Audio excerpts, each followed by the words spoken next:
นี่ก็คือคณะสายบุญเนาะได้เดินทางสาวกว่าคันเพื่อที่จะไปช่วยเหลือภัยน้ำท่วมอยู่บ้านห้วยเดือเมืองพนพงแขวงเวียงจันทร์สาธุสาธุตอนนี้ก็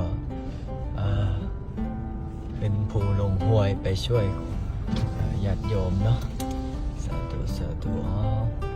โอ้ถนนทางฝนกว่าสิเขาหอดเข้าถึงเด้อ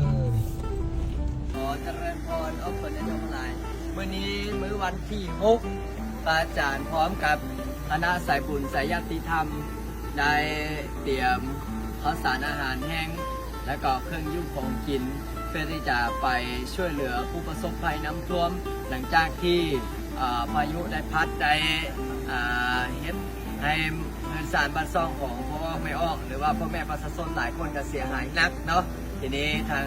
คณะสายบุญสายญาติธรรมวัดป่าบุญนารินทร์นาคารามบ้านนายางเมืองนาไซทองนครหลวงเวียงจันทร์ก็ได้มีเครื่อง